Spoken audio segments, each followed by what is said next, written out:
got a question? Ask Tom on HomeShow Radio. This is HomeShow Radio live on Facebook and YouTube. Your questions, Tom's answers. Now here's Tom Tynan and Charlie Mosier.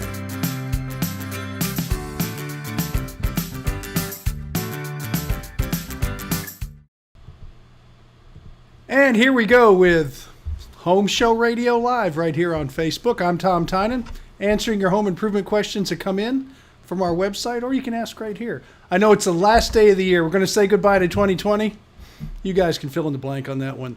I'm here with Charlie Mosier, and he's going to help me today get these questions answered. Yeah, it's our last show of the year, and I decided to follow your leadership, Tom, and do the show from home today. Well, you did last week from home. I know. Well, I'm just saying, you are the guy. You did it the week before from home. Yeah, I'm saying, for 2 weeks. I'm doing it from home like you. Oh, from now on? No, but I'll tell you what, it's tempting. It's tempting because, fine. I know that sometimes you do the show and you don't wear pants, and I'm thinking, it could be a... Well, why should I? You're not looking at down there anyway. So it's fine. I don't know. I think this year we have to start wearing pants again. I think that's a new rule. Getting back to normal. We're getting back to pants. We're going to start wearing pants every day, yeah. So anyway, Tom and I get together here on Facebook and YouTube every week and answer the questions you send us at homeshowradio.com. That's what we do. But we're also here live. So that means if you want to send questions, you can put them right in there in the comment section below. Keep them clean. It's a family show. And we'll be happy to answer your questions here. Maybe you've got some home improvement New Year's resolutions we can help you with. Yes, but not New Year resolutions. You're going to lose weight? You should have started early. I don't know what to tell you. You'll get around to it someday. I mean, maybe your New Year's resolution is to is to get stuff done around the house, like, checking your filters more regular. That you can do. Or maybe that's every year, every month. Or maybe every this week. This is the year you finally paint that mud room you've been putting off and things like that. Maybe there are projects like that around the house you want to get done and all that. So, I know that we have a bunch of. I like that. Well, we have, don't you? You have a mud room, don't you? Yeah, but we don't call it mud rooms down in the South. We call that That's up north. It's a mud room. Yeah. Here, Well, it's funny. It's just like a mosquito breeding, thing. It's not a mud room. Well, it's funny you say that because I never called it the mud room. My wife, who was born and raised here, is the one who calls She calls it a mud room? Yeah. That's where people lock up their dogs when they go away for the weekend. In point of fact, that's what we use it for. I know you do. I've been to your house. All four of them. They're going, let me out. Three, and we're holding at 3. All right. Anyway, so let's. By the way, in case you're new to the show, Tom, you want to explain about the radio show where you can hear Tom on the weekend? Oh, okay. Well, my whole experience dealing with people beyond the construction company, which is a little bit different, is radio. I've been on the radio 34 years here in the Houston area, but you can listen anywhere you want just by going to homeshowradio.com. Hit the listen button. I do believe that's what it is, and they're there 24 hours a day, 7 days a week. But I've been answering questions for 34 years now. People who need help with their homes, and that's what we do. In case you need help, Tom's here for you. Yeah, or if you have just into homes. Our listeners tend to be into homes. All right. So anyway, we're here live. You want to put questions in, put them in there. And by the way, I'm just take a delicious sip of this coffee before I get started. It's too late in the day for coffee. Oh no, it's never too late in the day for a delicious cup of Roast Tex coffee. Okay. Now that you truly are Ed McMahon now. I truly am. I've got the dog here. I'm bringing the Alpo. Okay. Anyway, well, I'm not eating the Alpo. That was Johnny did that. This is a really good. I'm just telling you. We just finished their website.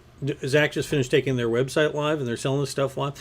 But this is a project of Jim Hardwick at Ideal Roofing. He decided he wanted to get in the coffee business, so he has started this coffee company. He didn't tell me that.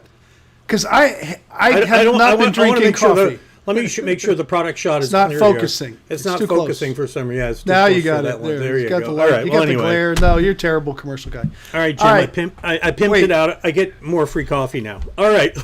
I was drinking coffee from the grocery store. I gave it up. I hated it. I went to the true Texas coffee, which is Buc-ee's, and I brought some home, and I like that. So, Jim, I will do a little taste test between his and Buc-ee's and see which one's better. Oh, I know what's going to win. I'm telling you, okay. this stuff is Well, good. then I'll buy it It's the because stuff. I like Buc-ee's too. It's hard. I'm very picky.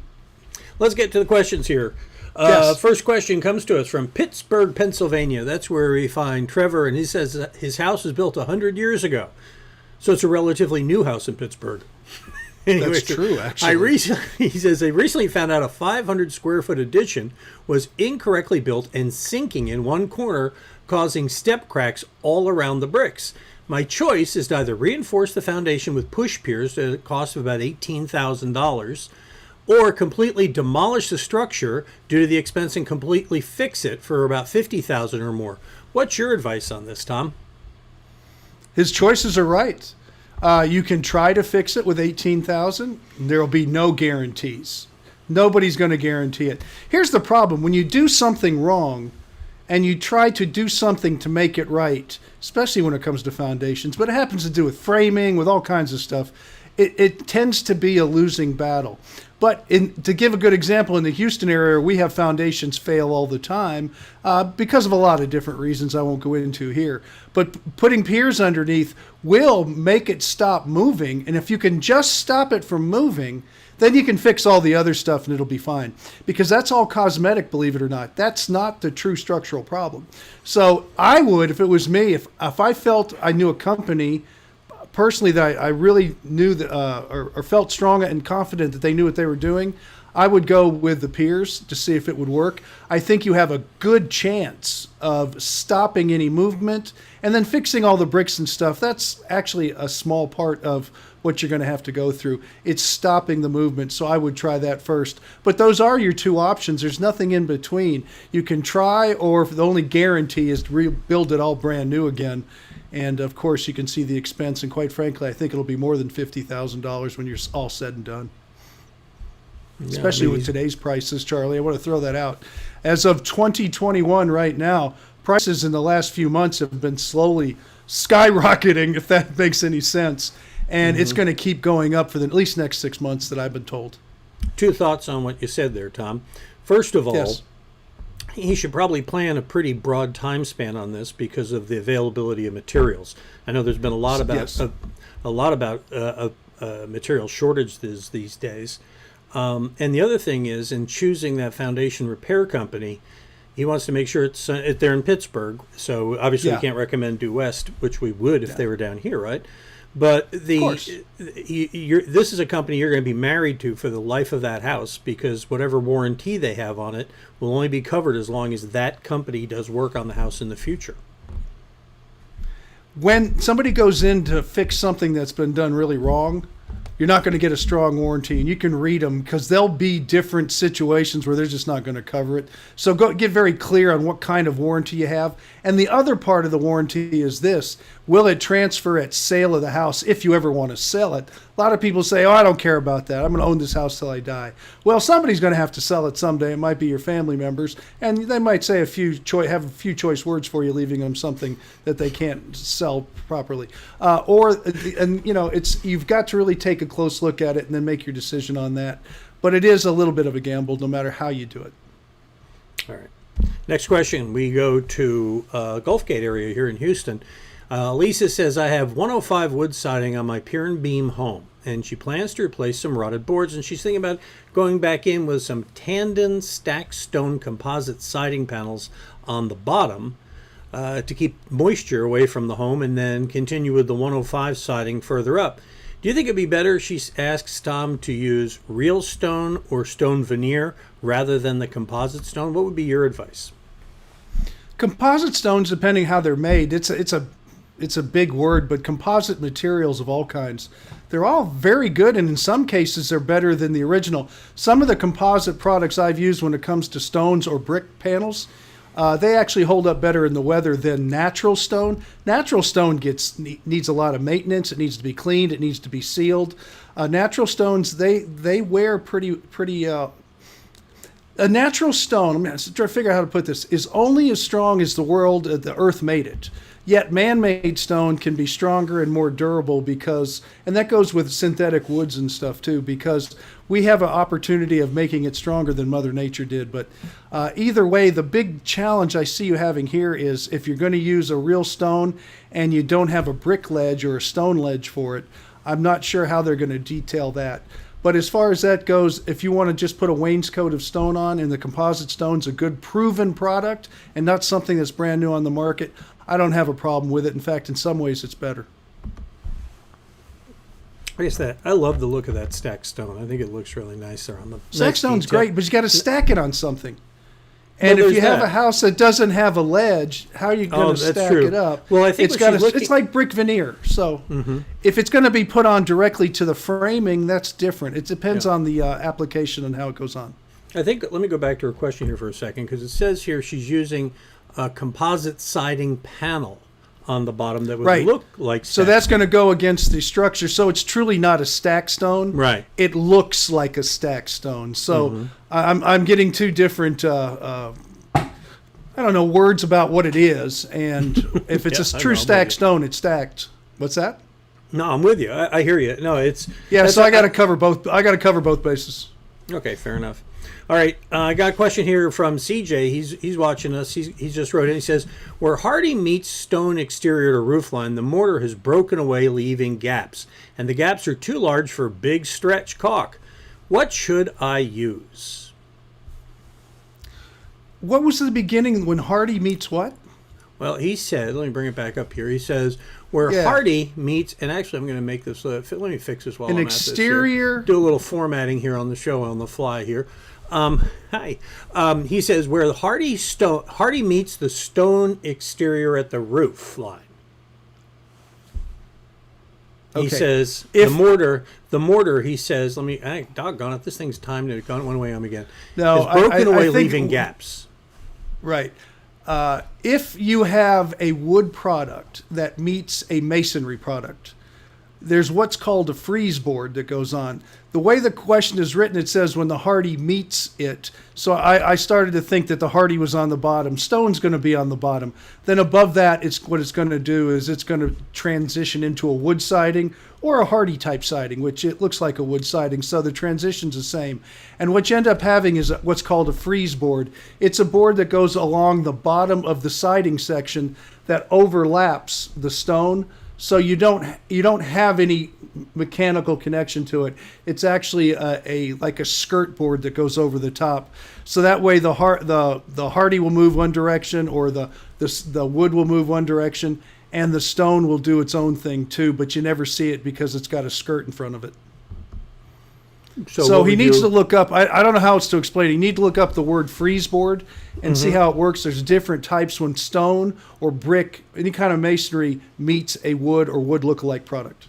So it's almost going to be like where a floor tile meets the wood, almost like it's sort of the same function like a quarter round or something, where it kind of covers it. Is that what you're saying? It's going to cover it. It's not going to attach to it with mortar or something, because the wood or even the Hardy is attached to the wood framing. It moves. So anytime you try to put mortar or something against it, it's just going to slowly crack out. So what you do is you end up, the top of the board will be like this, or the stone, and then the freeze board will come over the top of it and hide the joint altogether. Okay. All right. Let's get another one here. Benny is in Livingston. He says, is it necessary to remove, speaking of Hardy, is it necessary to remove Hardy boards when installing a ledger board for a 12 by 12 deck, Tom? No, it's not. But it's the flashing detail that's important. If it's a deck on the ground, you need to make sure that water doesn't get behind there and sit and fester. So it has to have some kind of metal flashing that will go up underneath the Hardy and then down underneath the deck board. So you don't really see it. But any water that gets down there will want to pull away from the house and not get behind the Hardy or something of that nature. But you can put it on top as long as it's attached to the structure itself. And you have to go into the structure. You can't hide your ledger or hang your ledger board from the Hardy. But as long as you get your mechanical fasteners, which is like a lag bolt or something of that nature, into the frame behind there through the Hardy, so you pre-drill the Hardy first, you don't have much of a problem with that.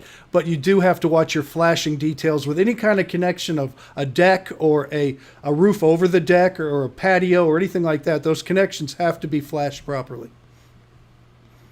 Okay. Oh, you got a question? By the way, if you got a question like CJ did, you can go ahead and enter it in our comment section, whether you're on Facebook or YouTube. We'll get them both here, and we can answer them for you while we're at it here. Fourth question we got for you comes from Mike in East Barnard. He says, we added a ridge vent when our old roof was replaced. Should we leave the gable vents open or close them? The home's 1,100 square feet. It's a ranch-style home built in 1945 with no eaves. The gable vents should be open if you don't have any soffit vents. You've got to feed it somehow. You can't have too much ventilation. So you want it to get in, the air to get in, get out, move around, and remove the moisture from the air in the attic. That's the whole point. And the whole idea behind attic ventilation is to keep the attic the same temperature as the outside. And that means if it's 0 degrees or 100 degrees Fahrenheit on both examples, that you want the same temperature on the inside of the attic also. And that way you won't reach dew point on anything in the attic, and moisture won't build up inside the attic because moisture wants to go to warmer air. And even in the summer or the winter, if you don't let that air let the heat out in, say, the winter time, it's going to hold more water, which means you're going to get dripping and condensate. Your insulation's going to get water in it, and it won't work properly. So you want to keep the attic dry. We got a question like that. We got another one coming up this week on our Ask Tom videos. We post a new one, by the way, every day at HomeShowRadio.com. If you haven't been there, on our Facebook page, if you're following us there, or in our YouTube channel, we post a new one every day. But Tom, we got a question last week, got another one this week from 2 different places in the country where people have had this moisture problem up in the attic that's literally causing dripping onto their insulation. And that's the whole point. People think in the South, where the show's kind of based, and we're based in Houston, Texas, everybody thinks about getting rid of heat for the mere fact that it gets so hot down here. But there's places in the country that's got very moderate climates and very dry climates and very cold climates, and they change. Some places people live, they have seasons. Unlike where a lot of other people live, people don't realize it. We don't have seasons. We have 2 seasons, hot and hotter. But the fact of the matter is you've got to release, no matter where you live, you've got to keep that attic temperature the same, and you've got to let the hot air, and even at 0 degrees, you're going to have some air that's going to be warmer than other air, so it's going to want to rise while the colder air drops.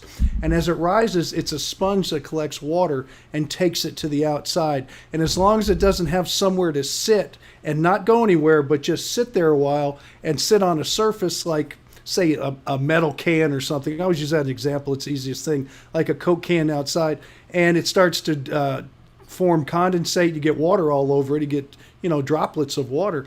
That's because the air's just sitting against it, has nowhere to go. You move that air, you move the water out, and it never turns to a liquid. It stays a vapor. All right. Speaking of seasonality, T-Man up in North Carolina wants to know, Tom, do crawl space vents stay open or closed in the winter? You always open them. It's the same thing. You want the moisture to get out. Summertime's actually more important than wintertime, unless you have a really wet winter. You can get, people always say, oh, I want a basement. Well, you go to some parts of the country, I'll use Maine as an example. Those basements get damp and nasty sometimes, and you have to acclimate them to get that moisture out because it's going to build up. So having a basement isn't always a dream place to go. It can be rather not good for you, to be honest with you, because it gets so much moisture built up. Mm-hmm. So the crawl space is the same thing. You want air to move. When air moves, you get rid of the moisture, and you have that same temperature under the house as you do the outside, and same as the attic too. Now, I know in basements you have to do it with a mechanical system, so people put dehumidifiers, they'll put heating systems, they'll try to do things like that. But in a crawl space in North Carolina, I would say leave it open, at least enough just to let the air move so you don't get a lot of water build up, especially during wetter times of the year. I know this is a perfect example today. There's this big front going across the country, and it'll sweep over North Carolina as well as other places too. We're at the tail end of it right now as we're doing the show, and it is super wet out there. So this is a perfect example of when you want that air to move, because it's going to be damp and dewy. Everything's going to be sweating right now. Okay. Now, I was listening to your answer very carefully, and I heard you say back there that the crawl space is not a not a dreamy space, or not a dream. What did you say? Basement. It's a basement. Okay. Basement. All Have right. you been, Well, then- Charlie, you lived up in the Northeast. You go to some people's basements and they're wet, they're damp. You want to start coughing and hacking. People try to sleep down in a basement. You go into some areas of the country where basements are really dry. And it has a lot to do with how they're built, too. But those older homes, you get in some basements, and that's not a livable space. It's done for foundation issues and getting below the freeze line. I can get in all that science behind it. But the fact of the matter is they can be unlivable spaces sometimes in a basement. Yeah, we don't deal with sump pumps in the Southwest. No. So, But you do in the Northeast. hey, Pablo, we like Pablo, by the way. He says, you guys are awesome. I listen to you guys every weekend on Sports Radio 610. Happy New Year's. Thank you, Pablo. Thank you. Looks like from that picture, Pablo is going to have a Happy New Year, too. Just saying. All right. Okay. Thank you, Pablo. And thank you for watching, too. We got one more question to get to here. Our last question of 2021, unless you put some in, all right? Here we go. Or No, 2020, rather. before 2021. I thought you said yeah, of I don't know. 2021. I'm all confused. Who cares? It's going back to normal tomorrow. Go ahead. That's right. Yeah. Don't get me started. All right. Lewis in Spring on the Woodlands. He says, I'm going to have a small 10 by 16 foot concrete patio installed in my house in the Woodlands up here. He says, I heard you recommend show this weekend something about slope and the additive to prevent the concrete from cracking. Can you tell me the slope ratio and additive and any company I can get a bid from to do that? He says he got one bid from somebody for about $2,500, Tom, but can you fill him in on the rest? Well, as far as the slope goes, you want the water to run away positively off. You want it to go somewhere where it's going to go away. For the concrete to sit underneath a bunch of water or puddle places, it's not good. So a slope has to be a minimum. People want to make this big slope like a roof. You don't need that. On a patio that you're just walking on, the slightest slope, and I call it a 1%, and you'll hear that word used a lot through engineers and stuff, which is basically 1 inch and 10 feet. And it can even be in half an inch and 10 feet, to be honest with you. But you want that 1% or less slope, just a little bit, to slope it in the direction to move the water away from the house. If you have just that little bit in the wrong direction, you're going to get maybe a half inch puddle of water or a 1/4 inch puddle of water that you're going to walk through all the time. And so it's just a very minor slope. It's kind of, it's not even as much as a plumbing pipe. It's even less than that. But as long as you have that, and that goes for drainage lines and anything you want to move water slowly, it will move. Water's going to find the lower point no matter how long it takes it and what the ratio is. It's going to go to that low point. And as far as the additive, there's no additive you can put into patios, but well, it is kind of an additive. If you use a fiber mesh concrete. A fiber mesh concrete is your aggregate, your sand, and your Portland cement. But then they put a polyester fiber in it too. They're these little fibers, like little tiny fingers that hold together. And it makes a real nice surface that is less prone to because it holds real tight. So if you're going to do it and you want to order a fiber mesh, and you can even, depending on the size of the pour, you could buy it in bags at Home Depots and Lowe's. This last time I saw it, so it's pretty available and pretty common. They use it a lot for stepping stones and things like this, where they make small concrete pours that people use in different ways. But the fiber mesh would be the way to go. This fiber mesh is not a mesh per se? It's a material that goes in that creates a mesh. Is that right? It is. It looks like cotton. And so they put it in and they put it around. It's just little tiny single fibers that get all crossed together in the mixing process. And so it holds it tight and keeps it from shrinking, because you get shrinkage joints in concrete if it cures too fast, especially in hotter climates when you're pouring, when it's really hot. But you'll see it used a lot for warehouse floors and things like that, roads sometimes. Anywhere where you want to avoid all the cracking you can, the fiber mesh, which is not expensive. But it's just it is an additive, but it's not like a liquid chemical. It is an actual mechanical additive. It seems to me that's something you'd want to just by rote just put in a driveway or something. Yes, they never do unless you ask for it, because it costs a little more. And anybody comes to your house, they're going to want to get the job, so they want to have the price as low as they can.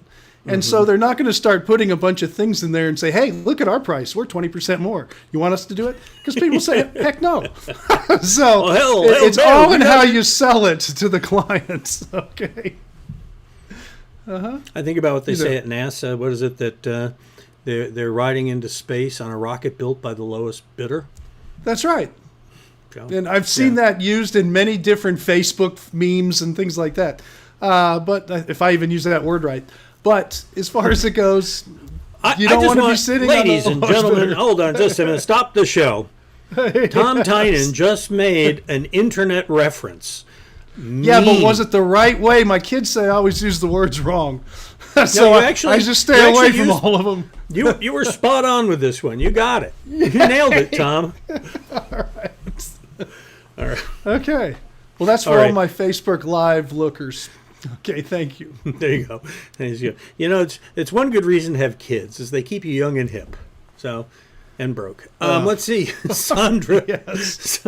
Sandra D has a question for you. She says, "My roof at the chimney is leaking.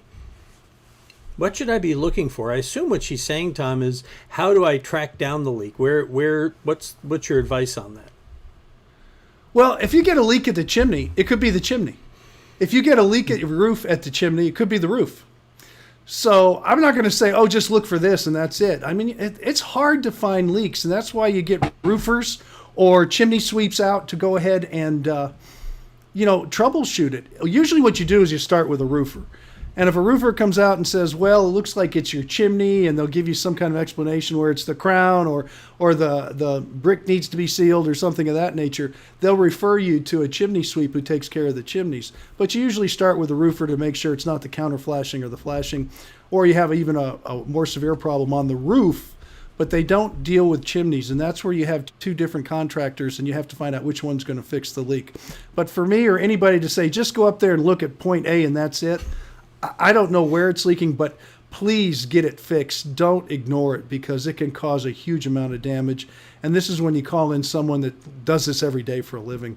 It probably won't cost you much to get it fixed. It's finding it. And if you try to do it yourself and you go 2 years, 3 years, and you thought you had it and you didn't, and then you get all that damage later, then it's going to be pretty pricey to fix. Mm-hmm.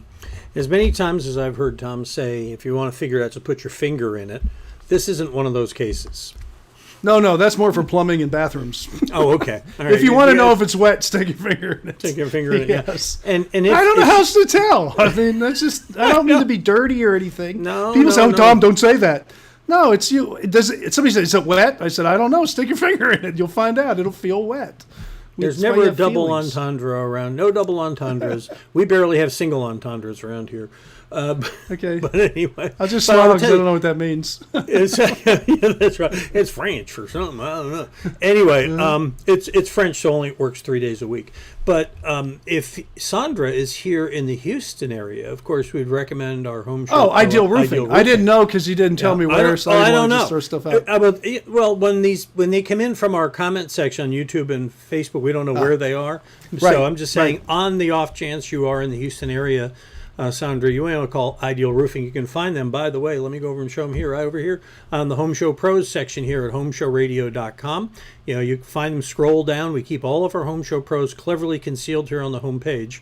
So you can find them, click on their name. Or if you're not sure who you're looking for, you can search for them here in the directory area. And Sandra says, yes, she is in Houston. So we recommend you make a love connection with Ideal Roofing. And if they don't do it, Tim Johnson, our ace marketing guy, is quick to remind you. You can also contact Lord's Chimney for that. I was about to say that, Tim. Can Tim just mind his own business? There, I got you, Tim. No, I was going to say, what'll happen is if it's your chimney, also call Lord's Chimney. And they're on our list too. But Tim, thank you. You're a very nice man. The sales guys are always trying to crowd their way into the broadcast booth. Exactly. Patience. We're getting there. Yes, here I am. Here I'm not. Yeah, whatever. All right. Maybe Jim will give out free coffee, cups of coffee to all his customers. That's right. I can't believe he's in the coffee business. Okay. Jim Hardwick. Good. Cup of coffee. He should give away a sample package to all his customers. I'm going to call him. Maybe he'll call me now if he hears this. No, I think he's going to call you in a minute. Say, Tom, shut up, Tom. Quit telling people that. No, actually, here's my cell number. Jim will tell you that this is something that's been near and dear in his heart. And I'll tell you, they have one. They have a blend in here And Yes. and I will tell you, this is purely a personal endorsement because we haven't been paid for this yet. And so, but this stuff is they have one called Big Ben blend that they make that is so good you won't want to put milk or sugar in it. It is that it's that rich and that good. So and where on earth would you find this? It says here, roastexcoffee.com. Roastex. All right. All right. So anyway, so if he Sample sells bags, them- Jim, to all your ideal customers. Right. I wish, if we were broadcast professionals, we would have arranged to get like some sort of discount code or something on there. And Yeah, right. Okay, BOGO. BOGO. No. And it would be That's all I bogus know. around- But it'd be Sandra, bogus my around wife, here. taught me that one. BOGO. All right. Well, that's, hey, you know what? As Tom's dad once said, it's time to land the plane. Yeah, And let's so- land it. He said it many times, actually. So tell them where to find you, Tom, on the radio. Okay, this weekend we're starting our brand new 2021 series of radio shows. Things are going strong, so we're going to be here through the year.